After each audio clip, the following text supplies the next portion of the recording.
Hello student, how are you. I hope आप सभी ठीक होंगे।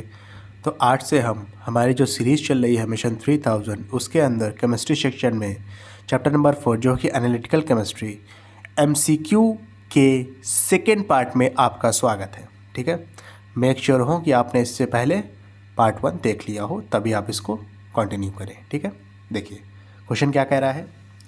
Sodium hydroxide solution is slowly added and then in excess to zinc sulphate solution. Sodium hydroxide solution लेना है आपने और उसको स्लोली ऐड करना है जिंक सल्फेट सोल्यूशन में।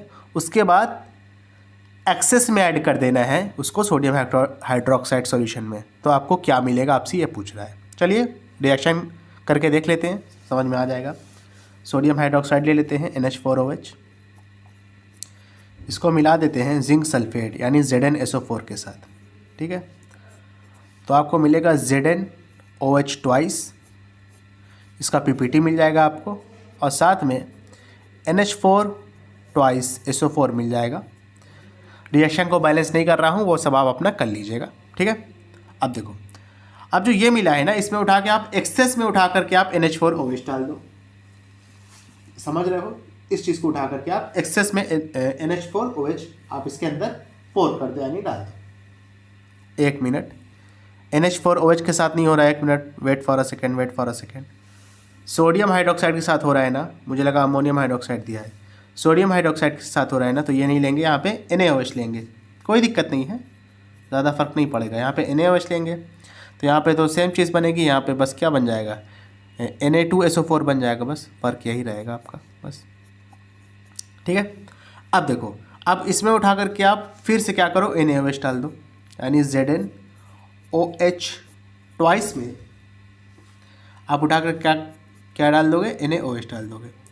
तो यहाँ पे आपको मिलेगा बेटा सोडियम जिंकेट यानी Na2ZnO2 और साथ में H2O।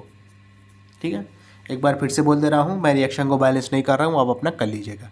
मैं डायरेक्ट जो प्रोसेस है वो आपको बता रहा हूँ।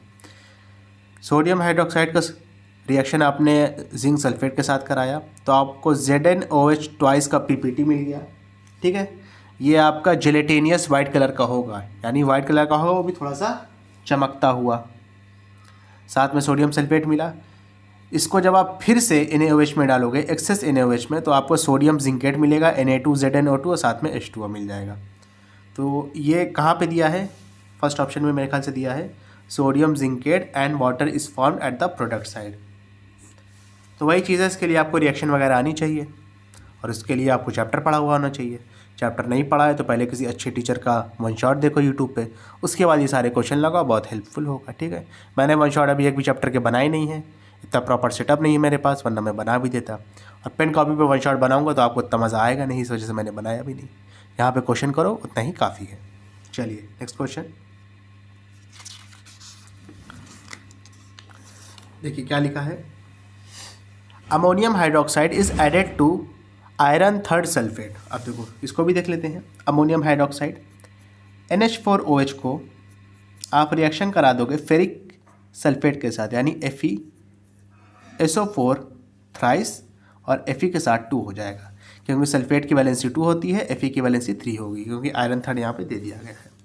क्या मिलेगा आपको, फेरिक हाइड्रोक्साइड FeOH थ्राइस, ठीक है ना, और क्या मिलेगा, अमोनियम सल्फेट। ठीक है, यानी NH4 ट्वाइस SO4। ठीक है, उसके बाद जब आप इसको, ये आपका PPT बनेगा। ठीक है, Fe+3 है ना, तो कहीं ना कहीं रेडिश ब्राउन कलर का PPT बनेगा ये। जब आप इसमें फिर से आप NH4OH डालोगे, यानी FeOH थ्राइस में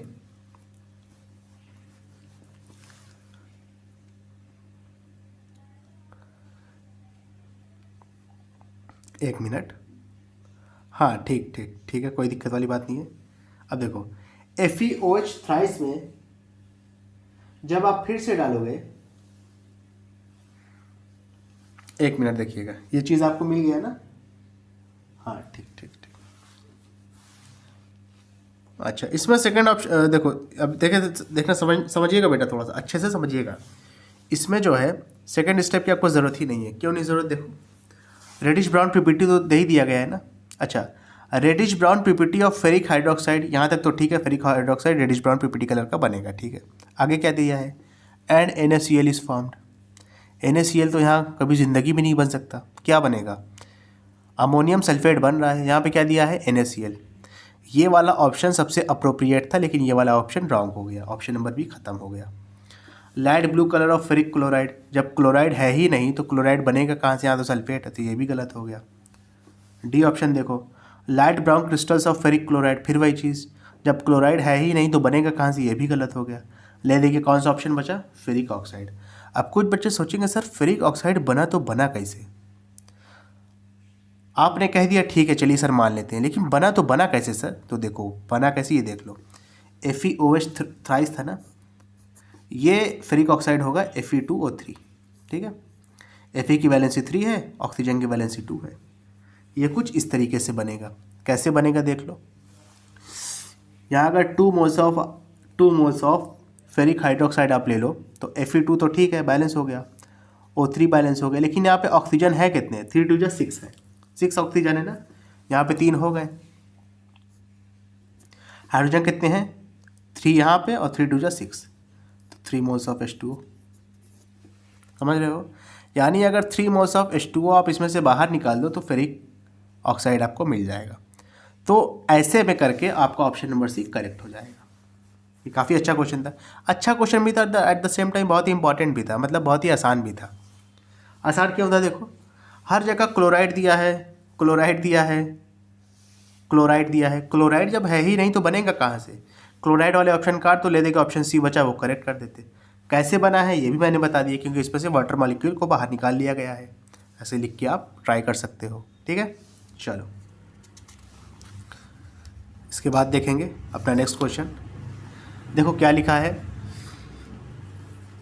ammonium hydroxide is added to zinc sulphate solution. Ammonium hydroxide यानी NH4OH जिंक सल्फेट सॉल्यूशन यानी ZnSO4 में मिलाया गया। लिखा है right the name and the formula of the final product. Final product का नेम और फॉर्मूला लिखना है। फाइनल प्रोडक्ट आपको एक स्टेप पे नहीं मिलता है, आपको फिर से NH4OH एक्सेस में डालना पड़ेगा, ये बात ध्यान रखना। जब भी फाइनल प्रोडक्ट की बात करेगा हम ऐसा ही करेंगे, ठीक है। अच्छा यहाँ से आपको क्या मिलेगा, यहाँ पे आपको जिंक हाइड्रोक्साइड मिल जाएगा ZnOH ट्वाइस, ये होगा जिलेटेनियस वाइट PPT यानी एक चमकता हुआ सफ़ेद कलर का प्रिसिपिटेट, प्लस में NH4 ट्वाइस SO4, ये है आपका अमोनियम सल्फेट, ठीक है। इस चीज़ को उठाओ, यानी इस चीज़ को आप फिर से रिएक्ट करा दोगे किसके साथ, अब देखो चलो इस चीज़ को फिर से लिख लो, इन दोनों चीज़ों को ZnOH ट्वाइस प्लस में NH4 ट्वाइस SO4, इसमें फिर से आप उठा करके मिला दोगे NH4OH को, ठीक है। तो आपको क्या मिलेगा ये देखो, आपको एक कॉम्प्लेक्स मिलेगा। कॉम्प्लेक्स कैसा दिखेगा देख लो, Zn NH3 4 टाइम्स SO4 और साथ में H2O, ठीक है। रिएक्शन को बैलेंस नहीं किया है, बैलेंसिंग आप देख लीजिएगा। इसको कहेंगे टेट्रा अमीन जिंक सल्फेट। देखो NH3 के बाद आप यहाँ पे ब्रैकेट लगाओ, ठीक है। NH3 को अमीन कहते हैं और 4 बार है, 4 को टेट्रा कहते हैं, तो tetra amine zinc sulphate, tetra amine zinc sulphate, ठीक है ना। और ये जो होगा ये आपका कलरलेस होगा। यहाँ पे क्या लिखा है देखो, colourless solution of tetra amine zinc sulphate is formed at the product side. Water दिया नहीं गया है, लेकिन अगर वाटर दिया रहता तो भी ठीक रहता, यानी ले देखिए आपका ऑप्शन नंबर एक करेक्ट हो जाएगा। लेकिन उसके लिए आपको एटलीस्ट इस सब की नॉलेज होनी चाहिए, और नॉलेज के लिए आपको क्या होना चाहिए, चैप्टर को पढ़ा हुआ होना चाहिए, समझ रहे हो ना अच्छे से, ओके। चलो ये NH3 है, उसके बाद ब्रैकेट लगाए, फिर 4 है। नेक्स्ट देखो, ammonium hydroxide is added to copper second sulphate in small quantity, पहले स्मॉल क्वांटिटी में उसके बाद एक्सेस में। चलो मिला के देख लेते हैं क्या मिलेगा। यहाँ पर भी जहाँ तक है कॉम्प्लेक्स ही मिलेगा, पहला वाला ही जहाँ तक है सही है। देख लेते हैं, देखो NH4OH लिया आपने, कॉपर सल्फेट ले लिया, रिएक्शन करा दिया, कॉपर हाइड्रोक्साइड मिल गया, ठीक है, और साथ में अमोनियम सल्फेट मिल गया। पहले स्मॉल अमाउंट में किया है, अब इसी को लार्ज अमाउंट में करो। CuOH ट्वाइस, साथ में अमोनियम सल्फेट, और फिर साथ में NH4OH, ठीक है। यहाँ पे आपको क्या मिलेगा, टेट्रा अमीन कॉपर सल्फेट मिलेगा, यानी CuNH3 4 टाइम्स SO4 और साथ में H2O, वही सेम चीज़ है, ऑप्शन नंबर ए, ठीक है, समझ लेना। कॉपर और जिंक के केस में जब आप एक्सेस में डालते हो ना, जो सभी एल्कली से रिएक्शन करा रहे हो, जो सभी नहीं, सॉरी, अमोनियम हाइड्रोक्साइड के केस में, तो आपको क्या मिलता है, हमेशा आपको जो है एक कॉम्प्लेक्स मिलता है, इस बात का ध्यान रखिएगा।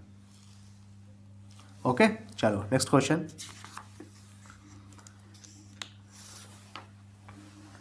क्वेश्चन नंबर 17 क्या कह रहा है, ammonium hydroxide solution is added to iron 3 chloride solution. देख लेते हैं, अमोनियम हाइड्रोक्साइड को आपने मिलाया है आयरन 3 क्लोराइड यानी फेरिक क्लोराइड, दे के बात कर रहा है इसकी, ठीक है। तो आपको क्या मिलेगा, फेरिक हाइड्रोक्साइड, ठीक है, और साथ में क्या मिलेगा, NH4Cl। क्लियर है अच्छे से। क्वेश्चन में क्या कहा गया है, reddish brown PPT of zinc, minute, zinc जब है ही नहीं तो जिंक कहाँ से मिलेगा, पहला वाला ऑप्शन तो सही एलिमिनेट हो गया। Zinc oxide is formed the product side, ये भी गलत हो गया। Light brown crystals of copper hydroxide, ये भी गलत हो गया। Ammonium chloride and white PPT of FeOH3 is formed at the end of product side. ये तो ऑप्शन इतने आसान डाल दिया है, जिस बच्चे को ना भी पता रहेगा ना, वो सिर्फ ऑप्शन देख के कर लेगा। चलो आपके लिए ज़्यादा आसानी है। अब जब जिंक क्वेश्चन में नहीं दिया तो कहाँ से आ जाएगा प्रोडक्ट में, गलत हो गया। सेकेंड वाले में भी जिंक का दिया है, थर्ड वाले में कॉपर दे दिया है, क्वेश्चन में कॉपर का कहीं नामो निशान नहीं है, ले देगा ऑप्शन डी बचा है और वही वाला होगा, ठीक है। क्लियर है अच्छे से। लेकिन एक बात ध्यान रखिएगा, देखो ऑप्शन में सही करा रहा हूँ, वाइट प्रेसिपिटेट FeOH3 का कभी भी नहीं बन सकता है, तो यहाँ पर ये थोड़ा सा गलत है। अगर आप वाइट को हटा करके, ठीक है, Fe+3 यहाँ पे है ना, Fe+3 का हमेशा जो है वो डार्क ग्रीन कलर का कहीं ना कहीं PPT बनता है, ठीक है। डर्टी ग्रीन कह लो, डार्क ग्रीन मत कहो, डार्क ग्रीन तो अलग कलर हो जाएगा। डर्टी ग्रीन कलर का PPT बनता है, डर्टी ग्रीन, ठीक है। वाइट PPT नहीं बनता, ये ऑप्शन में गलती थी, ठीक है, जहाँ से भी क्वेश्चन लिया गया है। ऑप्शन नंबर डी आपका करेक्ट हो जाएगा, ये आपका PPT बनेगा फेरिक हाइड्रोक्साइड का। चलिए नेक्स्ट क्वेश्चन। अब देखिए, अब इस टाइप के क्वेश्चन और आसान होते हैं, देख लो, देखने में टफ लग रहा होगा लेकिन मैं इसको ट्रिक बताऊंगा आपको ऐसे है। ट्रिक ये है बेटा, जब भी आप लेंगे जल समझते हो ना, जिंक, एल्युमिनियम, लेड, जिंक मतलब Zn, एल्युमिनियम मतलब Al, लेड मतलब Pb, ठीक है। और इसका रिएक्शन करा देंगे आप किसके साथ, NaOH के साथ, किसके साथ, NaOH के साथ, किसके साथ, NaOH के साथ। तो यहाँ पे आपको मिलेगा sodium zincate, sodium aluminate, sodium plumbite, ठीक है। चलो अच्छा, वो भी लिख दे रहा हूँ फार्मूला भी, Na2ZnO2, Na2PbO2। तो ये दोनों पहले लिखा क्योंकि ये दोनों का पैटर्न सेम है लिखने का, इसका पैटर्न थोड़ा अलग है, NaAlO2। और तीनों में हमेशा क्या मिलेगा, हाइड्रोजन गैस, ठीक है। कब, जब आप जल लोगे, जिंक एल्युमिनियम Pb, और जब आप इसकी ऑक्साइड ले लोगे साथ में, यानी ZnO ले लिया, AlO ले लिया, PbO ले लिया, तो सारी चीज़ें सेम रहेंगी, यानी NaOH के साथ रिएक्शन करा रहे हो, NaOH के साथ रिएक्शन करा रहे हो, NaOH के साथ रिएक्शन करा रहे हो, तो आपको ये तीनों चीज़ भी सेम मिलेगी। बस फ़र्क यहाँ पे आ जाएगा कि यहाँ पे तीनों में आपको क्या मिल जाएगा, H2O मिल जाएगा। इसको ध्यान ऐसे रखो कि यहाँ पे एक O लगाया था तो यहाँ पर एक O निकल रहा है, बस यहाँ पे लगाया है तो यहाँ पे भी लगाना पड़ेगा, ऐसा ध्यान रख लो। ठीक है, कैसे याद रखो कि जल में इन्हें के साथ रिएक्शन कराओगे, sodium zincate, sodium aluminate, sodium plumbite, तीनों में देखो इसमें भी वही बनेगा, इसमें भी वही बनेगा। बस फ़र्क ये रहेगा, अगर सिर्फ मेटल लोगे तो हाइड्रोजन गैस लिबरेट होगी, मेटल की ऑक्साइड लोगे तो वाटर निकलेगा। ठीक है, अब जितने भी क्वेश्चन है इस टाइप के आपके सारे हो जाएंगे। देखो कैसे, अब देखो Al2O3, अच्छा फार्मूला सही पहचानना आना चाहिए, ये कंडीशन है। ठीक है, एल्युमिनियम ऑक्साइड ले लिया आपने, NaOH के साथ रिएक्शन कराया, क्या मिलेगा, यहाँ पे ऑक्साइड है ना तो वाटर मिलेगा, तो वाटर वाला आप देख लो, इसमें वाटर है, इसमें वाटर, इसमें वाटर, इसमें हाइड्रोजन है, यानी ये वाला ऑप्शन तो कट गया। ठीक है, ठीक है ना। अच्छा, सोडियम एल्यूमिनेट का फॉर्मूला क्या था, NaAlO2। ठीक है, क्या था, NaAlO2। तो देखो NaAlO2 यहाँ पे ठीक है, NaAlO2 यहाँ पे ठीक है, NaAlO, यानी ये भी गलत हो गया। ठीक है, अब इन दोनों में देख लो बैलेंस कौन है, आपका आंसर आ जाएगा। अब देखो यहाँ पर Na1 है, यहाँ पर Na2 है, आगे 2 लगाए ना, तो ये भी गलत हो गया। ले दे के आपका ऑप्शन नंबर 1 करेक्ट हो गया। ठीक है, देख रहे हो किस तरीके से हम अपना MCQ करते हैं। ठीक है, देखने में टफ लग रहा था, लेकिन देखो कितनी आसानी के साथ हो गया। चलो नेक्स्ट, अब यहाँ पे देखो ऑक्सीजन है Zn वाला, NaOH है, यानी हमको आखिरी में क्या मिलेगा, वाटर मिलेगा, वाटर है, वाटर है। H2O2 नहीं मिल सकता, काट दो, हाइड्रोजन गैस नहीं मिल सकती, काट दो। ठीक है, अब हम देखते हैं सोडियम जिंकेट का फॉर्मूला कहाँ से दिया है। सोडियम जिंकेट का फॉर्मूला होता है NaZnO2, तो यहाँ पे Na2ZnO2 के बजाय O दिया है, तो ये भी गलत हो गया। ले देखिए ये वाला ऑप्शन बचा, ये वाला करेक्ट हो जाएगा। देखो Na2ZnO2, अगर चेक करना चाहो तो चेक भी कर लो, ये बैलेंस है। ओके, चलो नेक्स्ट क्वेश्चन।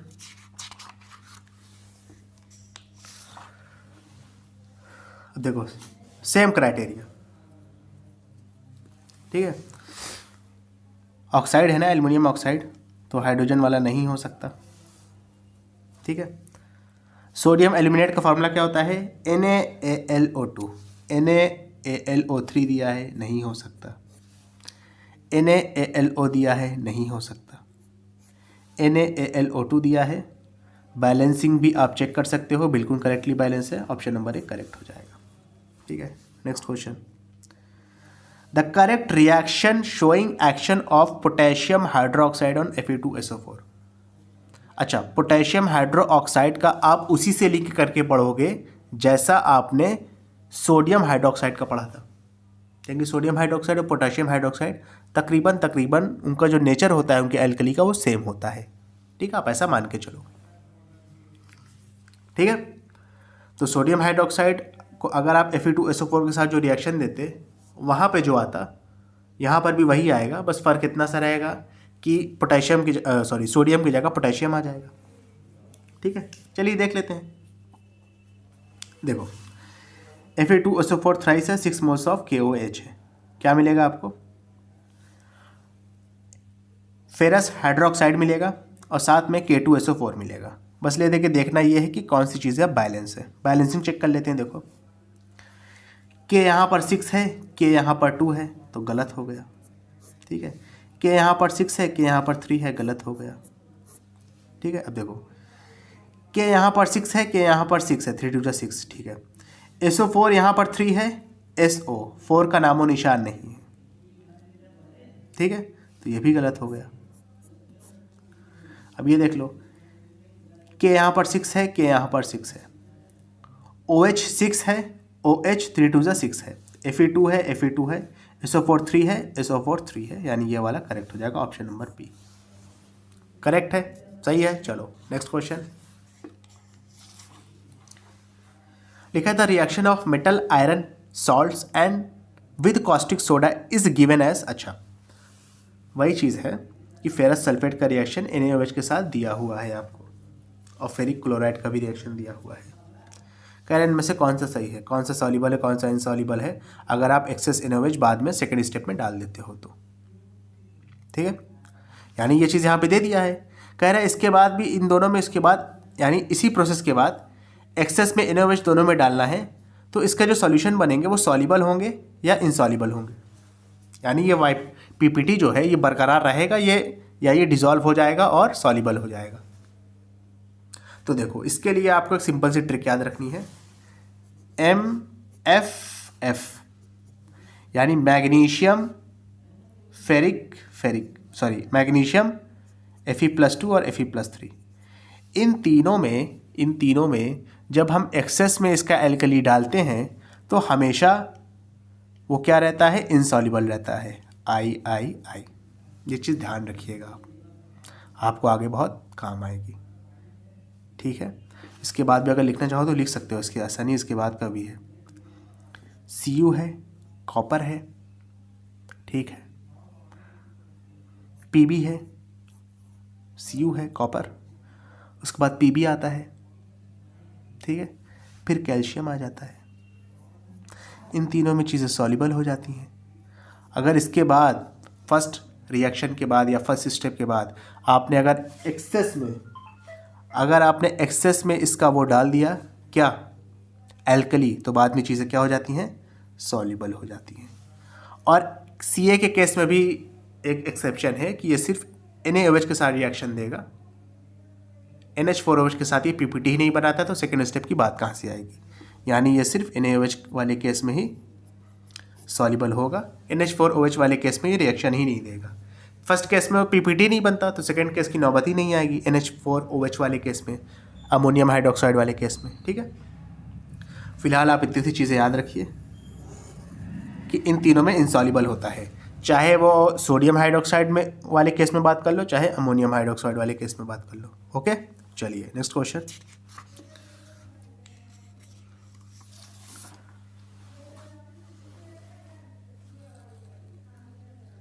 ठीक है, चलो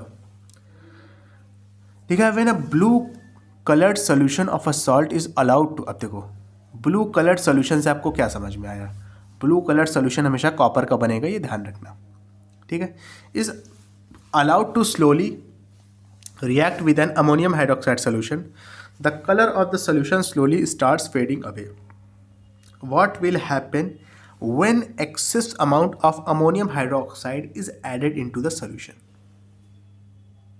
बहुत आसान है, देखो इसको मैं इसी के ज़रिए समझा देता हूँ। देखो कॉपर है, ब्लू कलर का होता है, इसका जो PPT बनेगा अमोनियम हाइड्रोक्साइड के केस में तो वो पेल ब्लू कलर का बनेगा। ठीक है, सेकेंड केस में जब आप फिर से अमोनियम हाइड्रोक्साइड डाल दोगे तो वो जो PPT बनेगा ना वो सॉल्युबल हो जाता है, और जब सॉल्युबल हो गया तो आपको पेल ब्लू कलर का पूरा सोल्यूशन देखने को मिलेगा। ऑप्शन नंबर ए कौन सा हो जाएगा, करेक्ट हो जाएगा। Pale blue solution will be formed, pale blue precipitate तो फर्स्ट केस में फॉर्म्ड होगा, और जब एक्सेस अमाउंट में आप फिर से उसका एल्कली डाल दोगे तो वो पेल ब्लू सोल्यूशन बन जाएगा। समझ रहे हो ना, देखो कितना आसान था। नेक्स्ट देखते हैं, देखिए आयन दिया है, आयन का कलर दिया है, तो देखो Fe+2 ग्रीन कलर का होता है, बिल्कुल सही है। CrO4 2- येलो कलर का होता है। अच्छा ये अनायन है, अनायन के केस में देखो बता देता हूँ अनायन के केस को कैसे याद रखना है। ठीक है, अनायन के केस को आपको ऐसे याद रखना है, PDC और PDC पॉय, ये पर मैंगनेट है, पर मैंगनेट। ठीक है, क्या होता है MnO4-, ये डाइक्रोमेट है। ये सब बता दे रहा हूँ, ट्रिक वगैरह याद करोगे तो आसानी होगी आगे। Cr2O7 2- है। ठीक है, और ये आपका क्रोमेट है, क्रोमेट Cr O4- है शायद। ठीक है, इसको थोड़ा देख लीजिएगा फार्मूला, लेकिन ज़्यादा का फार्मूला सीख है। ये आपका पिंक या तो पर्पल कलर का होगा, पिंक होगा या पर्पल होगा। देखो दोनों PP से है। ये आपका ऑरेंज होगा, ये आपका येलो होगा। अब देखो साथ ही साथ आप इसको याद भी कर सकते हो, परमैंगनेट है, PDC याद करो, पॉय याद करो, ठीक है। परमैंगनेट, डाइक्रोमेट, क्रोमेट, फार्मूला भी लिख दिया है, एक बार चेक कर लीजिएगा क्रॉस चेक सही है या नहीं, लेकिन जहाँ तक सही है। पिंक, येलो और पिंक, ऑरेंज और येलो, और पिंक और पर्पल भी हो सकता है। तो यानी ये तो सही है। इनकरेक्टली मैच बताना है, यानी ये सही है। Fe+2 ग्रीन कलर का होता है, ठीक है। Fe+3 येलो ब्राउन ही होता है। इसका जो प्रेसिपिटेट बनता है वो रेडिश ब्राउन बनता है, इस बात में ध्यान रखना, कंफ्यूज मत होना। Fe+3 येलो ब्राउन ही होता है, लेकिन जब इसका प्रेसिपिटेट बनता है तो वो किस कलर का होता है, रेडिश ब्राउन होता है। Na+2 का गलत है, ये आपका लाइट ग्रीन होता है। Na+2 किस कलर का होता है, लाइट ग्रीन होता है, ठीक है, लाइट ग्रीन। तो ये वाला आपका इनकरेक्ट है, और क्वेश्चन में इनकरेक्ट ही पूछा तो आपका ऑप्शन नंबर 1 करेक्ट हो जाएगा। क्लियर है। चलो नेक्स्ट क्वेश्चन, ये मेरे ख्याल से लास्ट क्वेश्चन है MCQ का सीरीज़ का, ठीक है। MCQ सीरीज़ का ही लास्ट क्वेश्चन है। देखो क्या लिखा है, An aqueous solution of a compound sodium hydroxide react with aqueous zinc sulfate to form a white precipitate which dissolve when sodium hydroxide is in excess। कह रहा एक aqueous zinc sulfate white colour का बनता है जब हम उसको sodium hydroxide solution is in access. अच्छा, क्या लिखना चाह रहा है ये, जिंक सल्फेट एक्वस जिंक, एक minute sorry, aqueous solution of compound sodium hydroxide react with. अच्छा ठीक है, कोई दिक्कत नहीं है। देखो लिख लेते हैं यहाँ पे, जिंक सल्फेट लेना है आपको और NaOH ले लेना है, ठीक है। तो क्या बनेगा आपको ये बताना है। अच्छा, सेकंड क्या दिया है बताता हूँ अभी, aluminium sulphate solution to form a white PPT which is insoluble when sodium hydroxide is in excess. ठीक है, कुछ नहीं है, यहाँ पे जिंक हाइड्रोक्साइड बन जाएगा ZnOH ट्वाइस, इसका PPT बनेगा और साथ में आपको क्या मिलेगा बताओ, सोडियम सल्फेट मिल जाएगा Na2SO4। ठीक है, अगर आप एल्युमिनियम सल्फेट की बात करोगे तो एल्युमिनियम सल्फेट ले लेते हैं, AlSO4, एल्युमिनियम की वैलेंसी 3 होती है, SO4 की वैलेंसी 2 होती है, इसको NaOH के साथ रिएक्शन दे दोगे तो ये क्या बन जाएगा, ये आपका एल्युमिनियम हाइड्रोक्साइड बन जाएगा AlOH थ्राइस, ठीक है ना, साथ में 3 मोल्स ऑफ Na2SO4।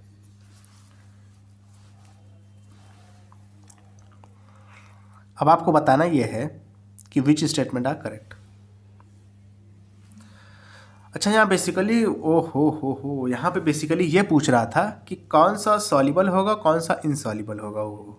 ठीक है, बता देता हूँ, कोई दिक्कत वाली बात नहीं है। वही मैं सोच रहा था कि ये तो बता ही दिया है ना क्या बन रहा है, बस हमको जाहिर सी बात है रिएक्शन लिखने को तो दे नहीं रहा है। पूछ रहा है कि जब बाद में आप एक्सेस में जब आप इसका एल्कली बेस डालोगे तो ये सॉल्युबल होगा या इनसॉल्युबल होगा। देखो एल्युमिनियम सल्फेट जो होता है या एल्युमिनियम का जो सॉल्ट होता है वो जब सोडियम हाइड्रोक्साइड जब आप उसमें एक्सेस में डालोगे ना तो ये इनसॉल्युबल होता है, इनसॉल्युबल होता है।